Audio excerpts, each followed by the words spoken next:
Pagbabayaran mo lahat ng ginawa mo. Marami sa PNP ang galit sa'yo. Marami lang din takot sa'yo. Kasi demonyo ka. I'm June Abinis. I'm using my partner's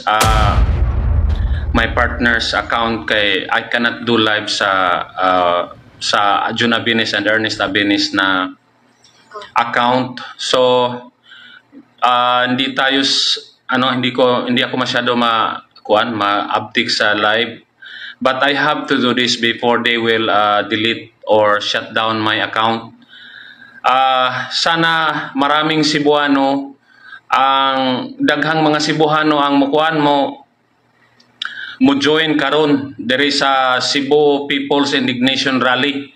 O ako isa sa lead convener kagabi 12 AM in the morning pumasok ang at least isang dosenang pulis, mostly from Manila, with a search warrant.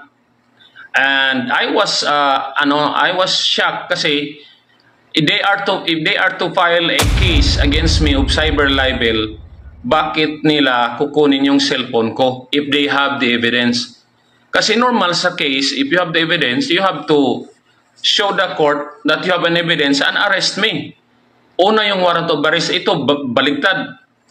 Inuna nilang kunin yung cellphone ko at PC ko, personal computer ko sa bahay. They barged in at middle of the night and refused me to have my lawyer witness sa ginawa ng mga pulis. I have nothing against the police na bumarch because pumasok sa bahay ko kasi they are under the instruction of the big boss, lalo na ni General Torre na namimihasa na sa pag-violate ng mga people's right, mga basic rights. So si General Torre namimihasa na to silence anyone. If he can silence the KOJC, which is a very powerful group, a very big group, sino ba naman si June Abinis? Ordinaryong tao lang tayo. Naging lead convener ako sa Cebu Maisog Rally kasi talagang pagod na ako sa kalokohan ng gobyerno natin. Pero anong ginawa nila? The night before na mag-rally, pumunta sila 12 AM at saka yung style nila sa pag-search, it took them 4 hours.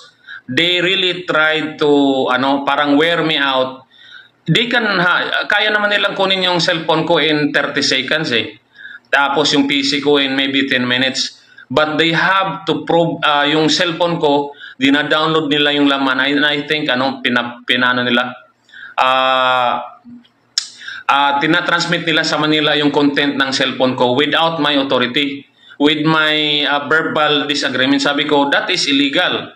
You have no right to tamper my cellphone, pero ginawa pa rin nila.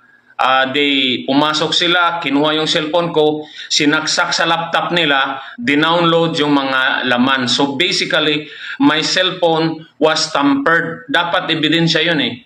If I really committed a crime against General Torre na human rights violator, bakit kailangan nilang kunin yung cellphone ko, magkuha pa sila ng search warrant if they can just file directly a cyber libel against me if they have the evidence? So ang ginawa nila, they did a search warrant. They issued a search warrant in the middle of the night before the rally, knowing I was one of the core group, para lang hindi mapagbigyan ng mga Cebuano na makapag rally. Kasi yung mismong grupo ko sa lead convener puro volunteers. Tulad ngayon, hindi pa ako nakatulog kahit isang oras, kahit 30 minutes hindi ako nakatulog. Kasi I feel violated, I feel harassed, I feel disrespected. And wala na ni paglaong nga nasod. they will harass anybody. If they will harass PRRD, if they will harass Inday Sara, sino ba? Kinsa man si Jun Abinis. I'm not crying dahil naawa ko sarili ko. Naawa ko sa mga Pilipino. Mas naawa nga ako kay Tatay Digong. Mismong mga pulis na tinulungan ni Tatay Digong, walang ginawa. Ang mga pulis natin, karamihan duwag. Kinsa man ang mulaban sa Pilipino.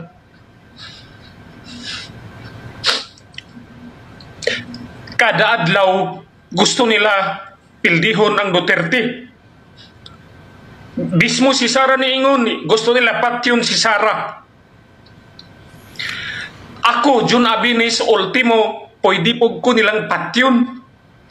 Ang harassment kahapon, wala arato. Katiting lang ang harassment para sa ako Pero ang ako lang yun, sana mga Pilipino,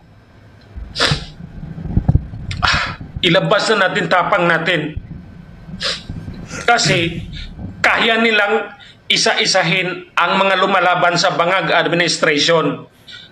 Papayagan ba natin na basta-basta na lang yung mga Duterte isa-silence nila? Papayag ba tayo sa mga kernel na matatapang ikukulong nila?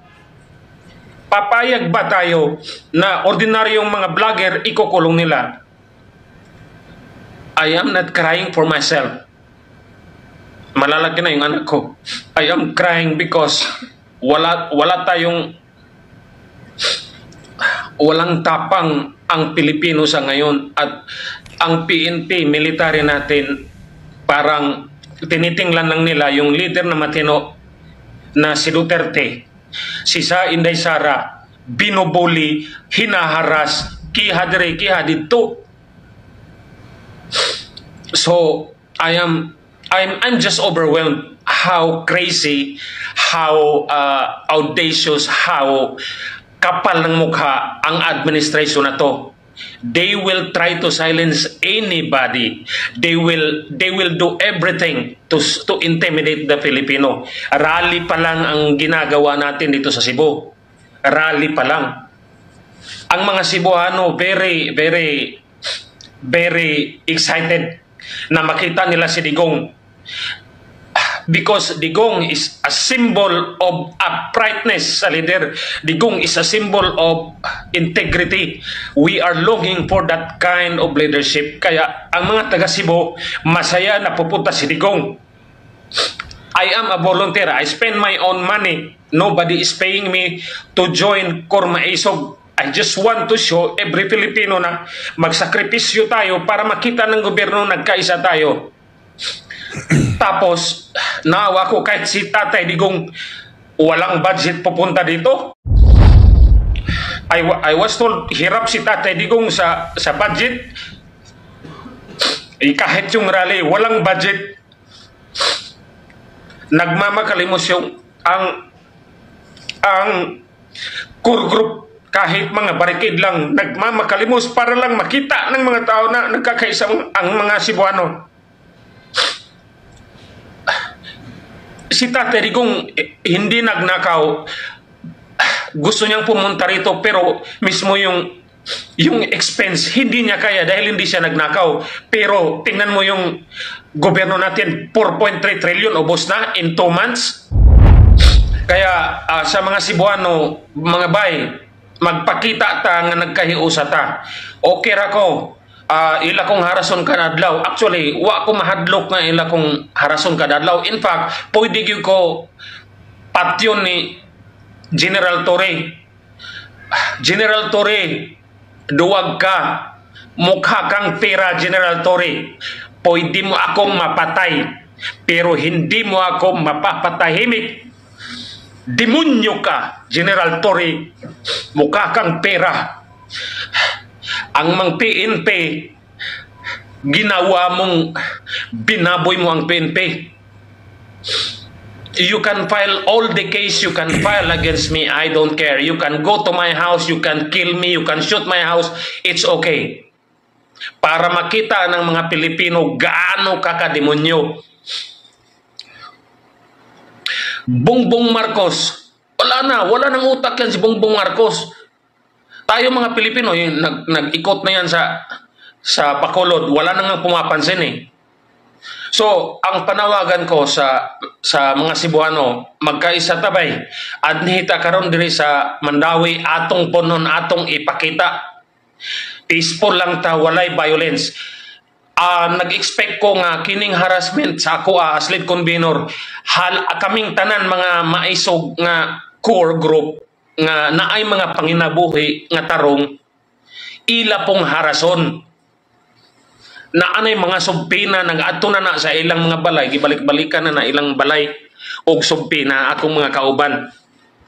Pero wala mi magpatarog, sige lang. Ang usan ako kauban na sumpina siya bay na ako'y sumpina, nagbalik-balik na lang ako. Ang akong anak nahadlok, dalawa nako ka anak kay namugos og sulod ang mga pulis.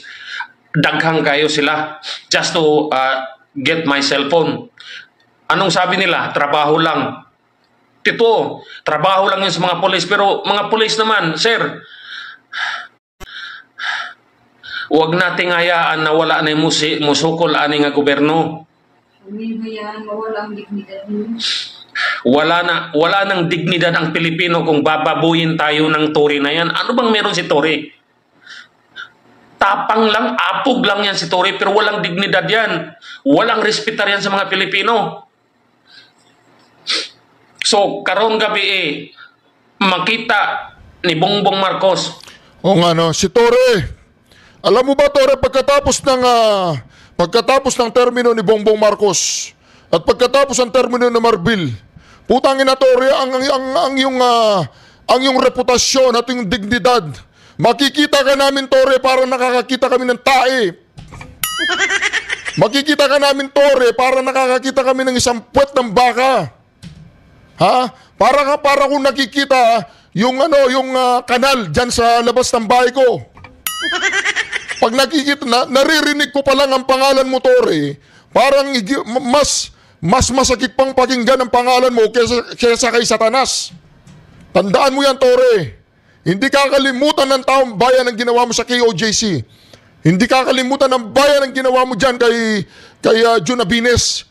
Hindi kakalimutan ng taong bayan lahat ng ginawa mong katarantaduan, Tore. Akala mo hindi namin alam na sunod-sunuran ka lang, Marbil. Isa ka pa, Marbil. Mabubuhay kang walang dignidad, Marbil. Mabubuhay kang parang isang animal.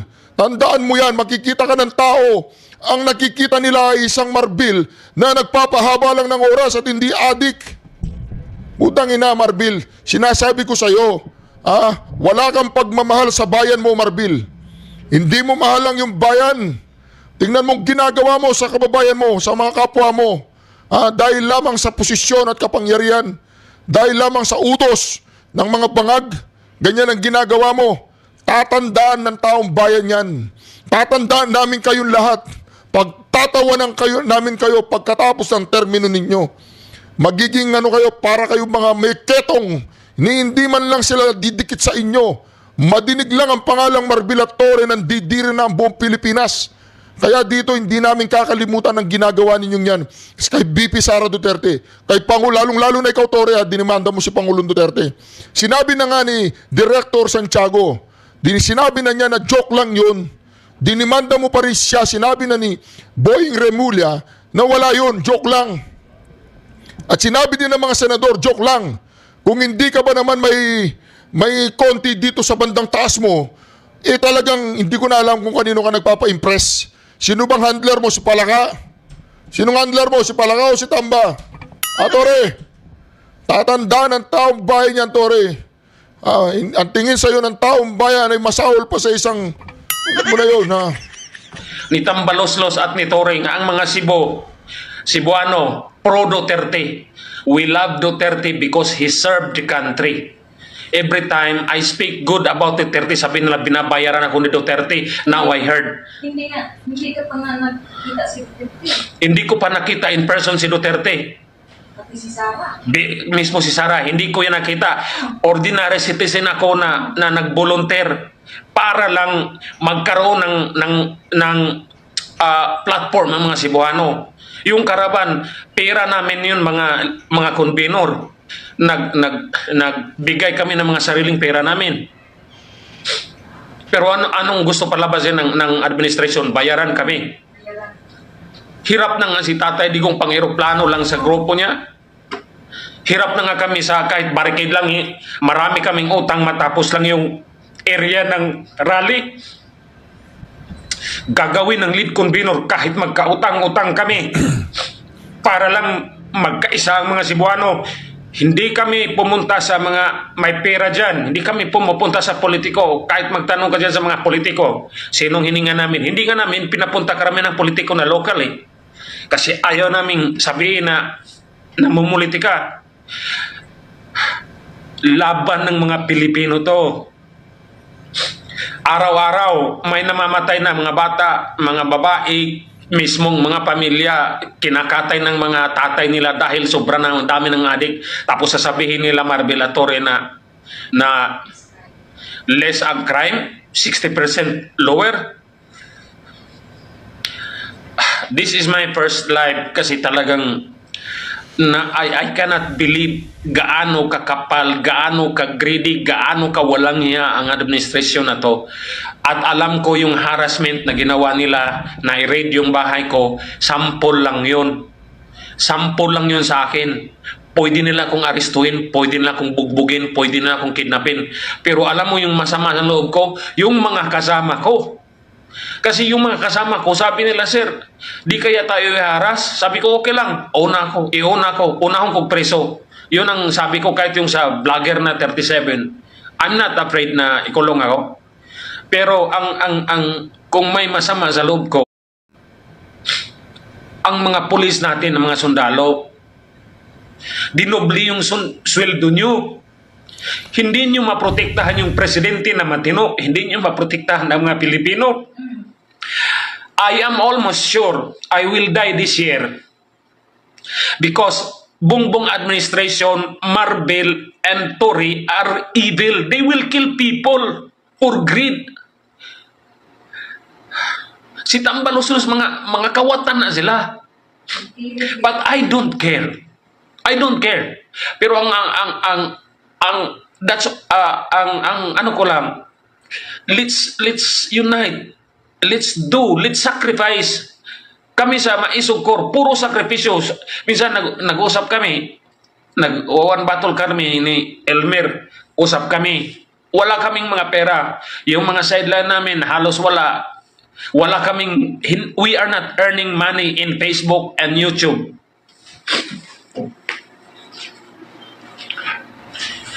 So, sa mga Cebuano, mga boss, mga bay, atong puno ng Mandawi, atong ipakita sa tibuok Pilipinas nga ang mga Cebuano tag pro Duterte dili tungod kay pro Bisa, pareho tang Bisa, pro Duterte ta because nanghanap ta og leader nga isog og mo serbisyo sa tao.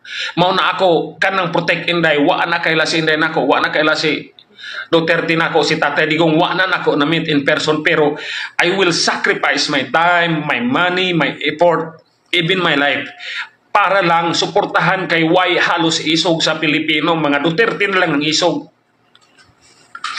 Isog man sab ko, pero mas isog man yung Duterte mo. Bitaw nga, dapat ato silang suportahan.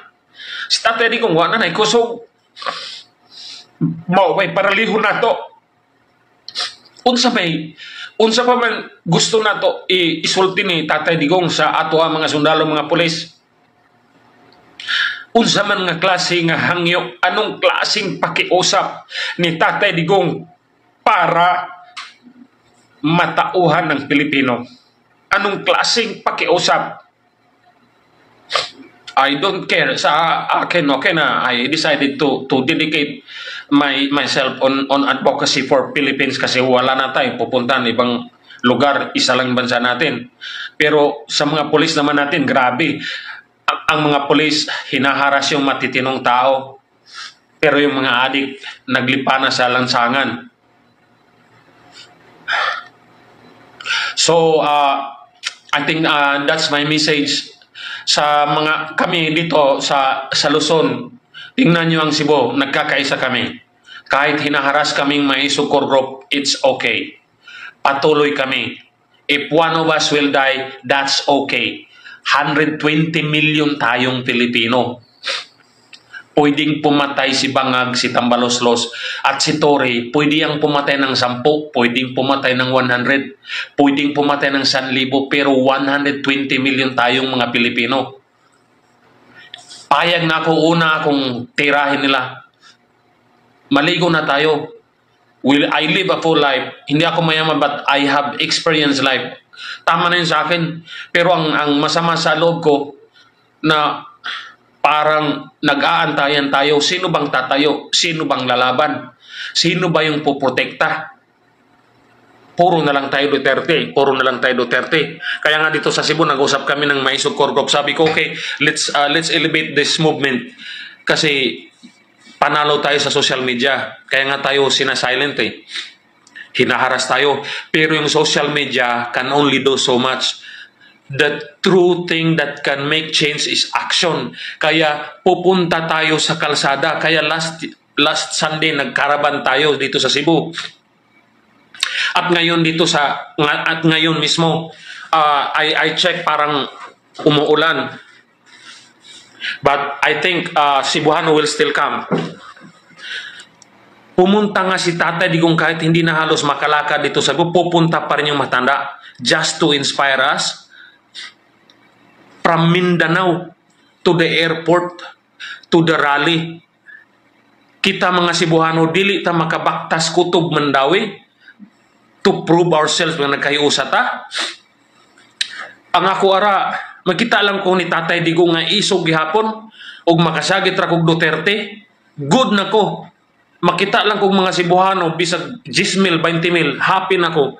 Kay ngano, bahalag gamay ra basta puro isog. Unsao man ang daghan pero walay klaro.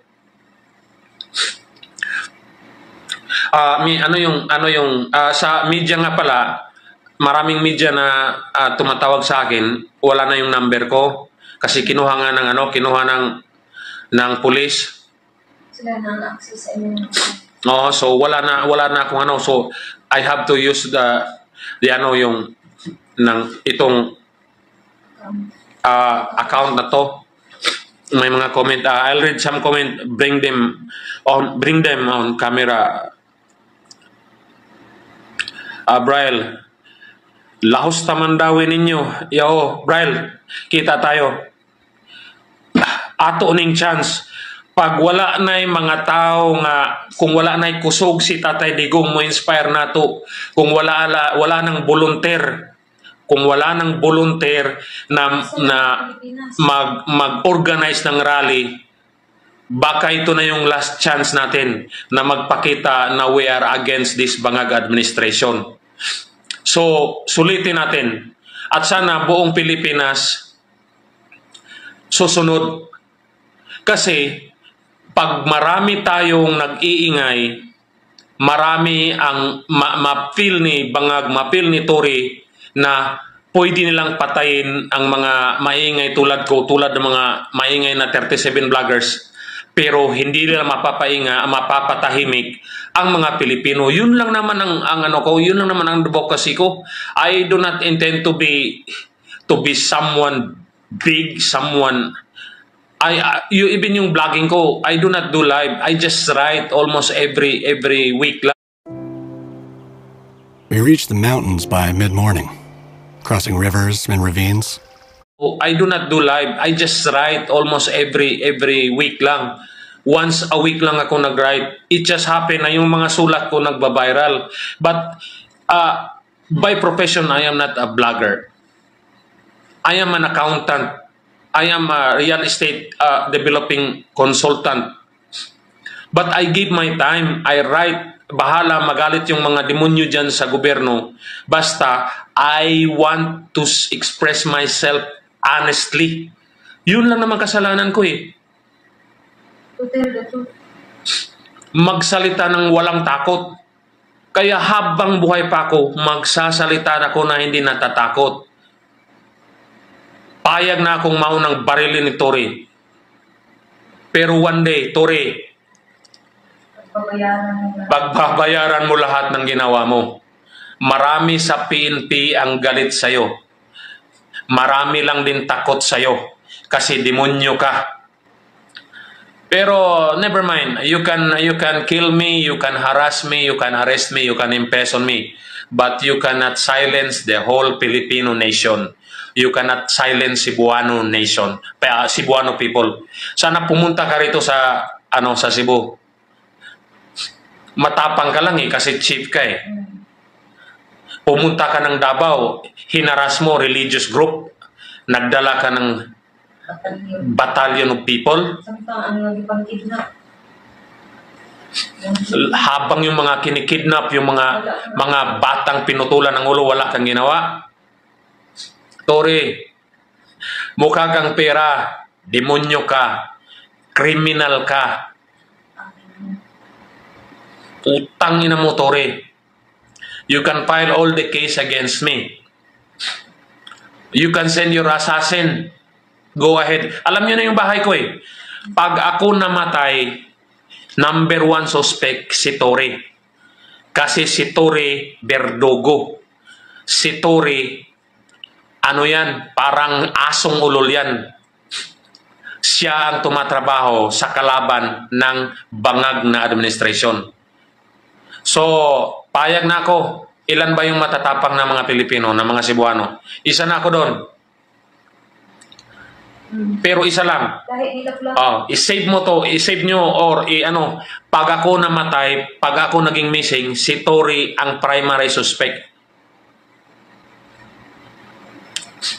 He is using the whole PNP organization to protect bangag administration and to protect his own interest. Mayaman na yan si Tory. Super yaman na yan. Pag naging chief PNP yan, nako, ang ihari niyan, mga kriminal din na mga pulis, yung mga nagsasabo. Tingnan mo si Marvel, ini-encourage pa mga pulis natin. Hindi raw adik hindi raw lahat ng nagsasabo adik. Gago ba naman?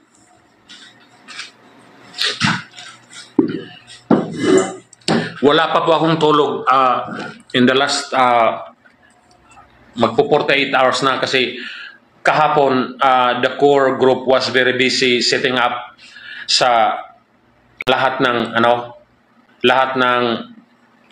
preparation sa stage, sa mga visitors, mga VIPs, at marami ding senatoriables na gustong pumunta dahil nakita na mga senatoriables na ang mga Cebuano ay nagkakaisina. Nakita nila yung caravan, na yung 200 plus na caravan dito sa Cebu, kahit hindi gano'n na-cover ng media, ay talagang very lively. Talagang the whole 4 hours na drive, Duterte.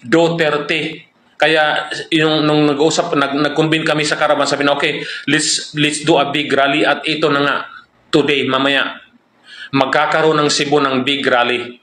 Uulan o hindi, pupunta ang mga Cebuano. Pupunuin namin yan. Ipapakita ng mga Cebuano, nagkaisa tayo. Okay lang sa akin. Naharas na ako. Nawala yung, wala na, ang cellphone ko, less than 1 year pa yon. Hirap pa ako bumili noon kasi more than 20, hindi naman ako mapera. May pamilya ako. May pinapaaral ako. So I have to save money. Kinuha lang. Yung GCash account ko, hindi ko man lang matransfer. Kinuha rin ng mga pulis. Yung BPI account ko na di ko alam kung may laman ba yun o wala. Pero bank account ko yun. Nasa cellphone ko. Hindi nila ko pinayagan na maano yung bangko, ma-close or ma-protect. So that's harassment. So ang PNP natin ngayon are now harassing people like me. Pero yung mga adik sa lansangan, yung mga killer sa lansangan, yung mga tulisan, walang nadakip. Tingnan niyo yung news. Di ba puro patay lang? Walang news na okay, nadakip na tong halos wala. Puro biktima, mga bata, matatanda, babae, mga asawa, yung mga helpless.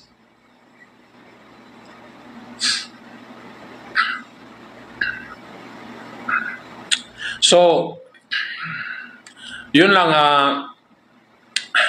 sa bago lang tumingin, pinasok yung bahay ko ng alas 12 ng madaling araw, kinuha yung cellphone ko at meron silang search warrant. Ang nag-file ng kaso, si Torre. Cyber libel daw. Pero bakit kukunin pa nilang cellphone ko kung may ebidensya na siya? Ang alam natin sa prosecution, pag may ebidensya ka, you go to the court and file the case. Bakit pa kukunin yung cellphone ko at PC?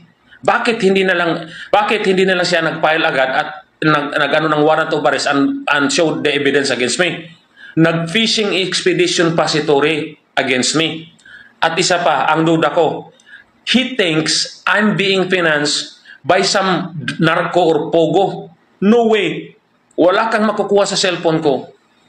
I am an upright citizen. I am not into illegal activity. Maingay lang ako sa social media through writing. I do not even do live. And yung mga interview sa akin is just an invitation, but I do not present myself as I do not present myself as an expert. But since nakita nila na I have something to say, yun, na-invite ako ng media. And I thank media for that. Pero ang ginawa ni Torre ngayon, ang ginawa ng Bangag administration, they want to silence the Cebuano by harassing me para masampulan, para takutin yung mga Cebuano, especially yung core maisog ko. And they are spying on us. Pag may nangyari sa mga guest namin, guest list namin sa rally, lalo na kay Tatay Digong o mga senatoriable, cargo yan ni Torre kasi siya ang gumamit sa cellphone ko. I am the lead convener. Andun yung mga sensitive information na how to protect our BVIPs, especially Tatay Digong. So I'm very worried. Kasi kung napag-usapan namin saan dadaan si Tatay Digong, pinakialaman nila yung cellphone ko, dinownload niya yung laman. Pag may nangyari kay Tatay Digong, Torre, magtago ka na.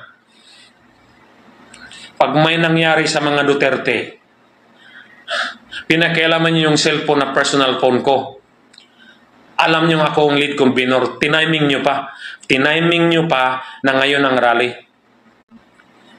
Ginawa niyong search na 4 hours na kaya naman gawin in 30 minutes just to wear me out, just to harass me, just to show na you can do anything against me, na kayo ang makapangyarihan. Fine. Pero wag niyong galawin sa Tatay Digong. Wag niyong makikita nyo pag may nangyari sa mga Duterte. Kala nyo sa inyo lahat ng mga pulis, sobra kalahati dyan, pro-Duterte mga pulis. Baka kala mo, Torre, ikaw na yung may control. Hindi, nanahimik lang yung mga matitinong pulis dyan. Wala na. Sana yung mga matitinong pulis dyan sa PNP, military, I do not know how we will do this, pero kailangan nating bawiin ang gobyerno sa kamay ng mga bangag at mga kriminal at mga greedy tulad ni Torre, ni Tambaloslos at ni Bangag at ni Lisa, BBM addict.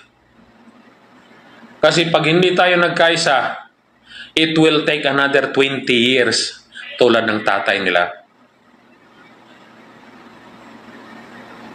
So I think I will do live later on. Baka marami pa kaming tatrabahuin sa tatrabahuin sa site, sa rally. Tapos hindi na ako I was not able to contribute my legwork sa site. Di ko alam kung naayos na ba yung stage kasi I have to rest but I cannot sleep. So siguro this live helped me to speak what's in my heart. Tapos para pag nailabas ko yung emotion ko na nainis ako na talagang sinampulan nila akong harasin at sinampulan nilang takutin yung core, maisog core at sinampulan nilang i-compromise yung security ng mga guest namin na mga senatoriables at ni Tatay Digong. Yun ang kinakasama ng loob ko. Ang yung nawala sa akin na cellphone, of course, wala na akong cellphone ngayon. Yung PC ko, I bought that for 40 or 50,000. Kinuha. And I'm doing consultancy only. I dedicated myself in the last several months to really support the Duterte advocacy. When I say support Duterte advocacy, it does not mean Tatay Digong or Inday lang, Inday Sara. No. When I say Duterte advocacy, I support what is right, what is correct, what is moral, what is needed by the Filipino people. It just happened na si Tatay Digong at si Inday Sara is the face of what is upright, what is moral, ano yung tama, ano yung matinong leader. Tulad ni Kong Dante Marcolita, susuportahan ko yan. Kasi matino. Yun ang advocacy ko. Wala akong objective na nagpapapapel para makakuha ng ranggo or magkapera sa mga organization. No, that's not my I'm an accountant. I'm a law graduate. I know I can survive my own. But this nation needs volunteers. Volunteers. Hindi lang volunteers, maisog na volunteer kay ang akong gi-experience kagabi. I was not really afraid, but I was exhausted. Na-exhaust talaga ako kasi biruin mo, 12 dozen ng pulis papasok sa bahay mo, hindi ka makagalaw sa cellphone mo, and anything parang i-intimidate ka, parang pagpapalag ka, parang susunggaban kang buhay, parang isasubdue ka nila. So I have to negotiate my way. Kasi gusto nga nilang kunin yung cellphone ng partner ko. Gusto nilang kunin lahat yung gadgets. Sabi ko, it's not mine. That's my partner's cellphone. Buti na pakiusapan ko yung lead. At saka I suspect the whole time na sinis nila, may mga apat na nagbibideo, and I suspect at least 2 of them are doing live. I think Tory was watching it. He must be enjoying seeing me abused, seeing me defeated kasi napasok yung bahay ko with a very questionable warrant, search warrant. Kung may kaso ka, kung may kasalanan ako, General Tory, you file the case, prove it to the court. Bakit kailangan nyo pang agawin yung cellphone ko? Bakit kailangan nyo pang kunin yung PC ko? Ibig nyo bang sabihin, lahat ng vlogger na nagsasalita, pwede nang issuehan ng warrant, search warrant? So this is a precedence. So I warn my fellow vloggers. Tory is an evil guy. Wala tong alam sa batas eh. Nahinira lang yata to dahil sip-sip eh. Mutila ni glubot ning demonyo ha. Kini-story kita kasanaw murag na buaya. I do not see integrity in Tory. And I warn my fellow mga vloggers. Tory will do anything to silence the Filipino because he is enjoying the power and he is enjoying the perks and the money he's getting from being the verdugo. He's the butcher. So, nanawagan ako sa mga Cebuano. Magkita ta diri sa Mandawi, atong puno ng binyo, atong ipakita kang Tatay Digong nga ato siyang palangga, atong ipakita sa gobyerno ni Bangag nga daghantang isog, daghantang nagpakabana, nga andam tang mulihok kung kinahanglan. Ihawa lang ko, okay ra nako, pero di gyud ninyo maihaw ming tanan mga Cebuano. Tore, tapang ka lang kasi may mga sundalo ka, mga pulis ka, full battle gear, mga religious group yung kaya mo, mga babae lang kaya mo, ordinaryong citizen tulad ko lang kaya mo. Pero siguro, Tore, pag may taong may baril, payag ako, barilan tayo eh. Matapang ka lang, Tore, kasi nasa posisyon ka. Nagtatago ka sa mga pulis mo. May pera kayo. Nilimas nyo na nga yung pera ng budget ng 2025 eh. Magkano bang natanggap mo, Tore? Paambon naman dyan. Kami pa, yung HOR pa, paambon naman dyan, mga Quadcom, Tricom. Ang yayaman nyo na. Ang yayaman nyo na. Ilang milyon ba, ilang bilyon ba ang kasya? Ilang bilyon ba ang sapat sa bulsa nyo? Hindi pa kayo hindi na kayo naawa sa Pilipinas? Hindi na kayo naawa sa mga bata na namamatay araw-araw dahil sa mga adik? Drug money are now flowing into the pockets of our politicians. Mga uniform policemen, mga sir, uniform military men, sir, drug money is now flowing into the pockets of our politicians and leaders in the government. Pag hindi tayo nag-alsa, hindi tayo nagkaisa, hindi na tayo pumalag, wala ng Pilipinas na dadatnan ang mga apo natin. Sirang-sira na. Sa ngayon pa lang, sirang-sira ng Pilipinas. It's no longer safe to go out in the streets even during the day. Sa gabi pa kaya.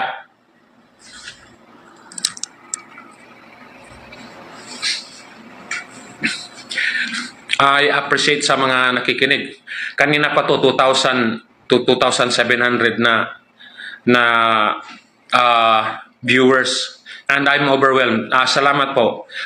I understand na you follow this not because I'm June Abinis. You are watching this because we are on the same side. You are watching me not because I'm June, but because we are concerned Filipino. Kaya we are on the same side. Kaya sa mga nitanaw diha nanonood, let's do everything we can to support the movement against this Bangag administration.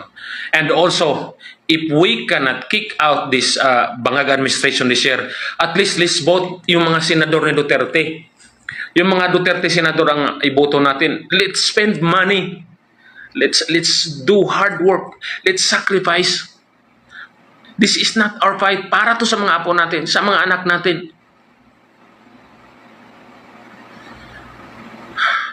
I do not know how we can, mismo nga si Tatay Digong, naawa ko, I do not know how to encourage people to do what is right.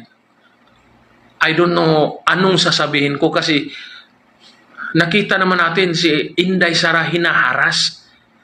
Araw-araw hinaharas mga Duterte.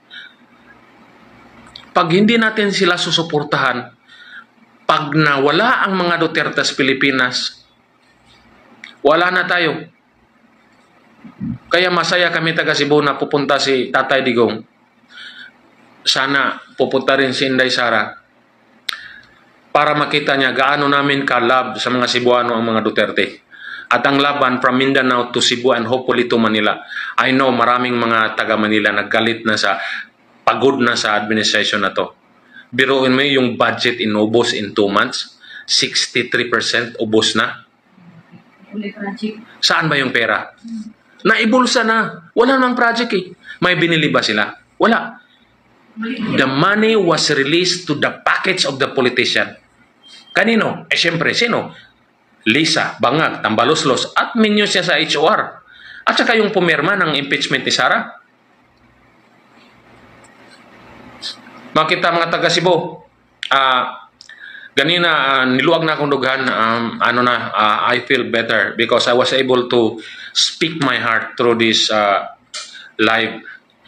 The whole simula kagabi ay talagang hot akong dughan, yung baga masikip yung dibdib ko. But now I feel better. I have to go out and help my core team to do the last minute work kasi alauna na. Ang sabi ko sa kanila, just let me sleep even 2 hours. Hindi ako nakatulog talaga. Kasi talagang I was overwhelmed gaano kagarapal si Tory at ang administration na to. And yung mga police na nag-implement ng search warrant, I have nothing against you. Alam ko inutusan lang kayo ng demonyong si Tory. Pero sana naman, General Tory, lumaban ka ng patas. Walang arm twisting. Walang blackmailing sa mga judge natin. Walang gamitan ng mga uniform men to protect you. Kung talagang matapang ka, pumunta ka ng Cebu. Yung ikaw lang. At saka ikaw Bangag, pumunta ka rito Cebu para marinig mo kung anong sasigaw namin. Lalo na yung sa mga Quadcom, pumunta rin kayo dito. Mangumpanya kayo dito. Yung mga BBM senatoriable, pumunta kayo dito para marinig nyo anong isisigaw ng mga Cebuano. Sigurado yan, Duterte yan, parang Risa Hontiveros. Sinulo. Ngayon, ngayong gabi, makikita nyo kung gaano kayo united ang mga Pilipino. May mga tanong ba kayo dyan? Sorry, I having a monologue. Hindi ako sanay sa sa live. If Fuertes is watching, sir, thank you for watching, sir. Jibelin, di ko to alam yun, no? Lloyd Cosmiano, kababayan ko, amping Kuya John. Thank you. Rodel Mahamhay. I might do a press con or interview mamaya kasi hindi ako nagpakita I have to try to rest. Saka umalis ako sa bahay ko, baka balikan pa ako ng mga tao ni Tory, baka para bang na-violate na yung bahay ko. I feel like anytime they can just come into my house and get anything. That's what I feel. I understand the law. I know the law. I know what is the procedure. Pero once naharas ka ng mga pulis na papasok sa bahay mo, kukunin yung gamit mo dahil namumuliti ka ang CIDG chief na si Tory, na may personal, iba ang feeling. So I'm still overwhelmed, but this will wear out. Patuloy pa rin ang rally. Kasi ang pinaka-advocacy ko, magkaisa tayong mga Pilipino. Hindi to kaya ng mga Duterte alone. Hindi to kaya ng mga Maiso Group alone. Hindi to kaya ng mga brave na mga vlogger tulad nila MJ, KLC na mga matatapang, Mark Lopez, at mga idol natin sa Manila. Hindi nila kaya yan. Hindi nila kaya lumaban. Ang kailangan natin, ang mga Pilipino, ang milyones na Pilipino na kumbaga magising na. Ang mission lang ng mga vlogger, ang mission lang ng mga volunteer tulad ko is to awaken our patriotism, is to awaken our love to this country, is to awaken our love to our children.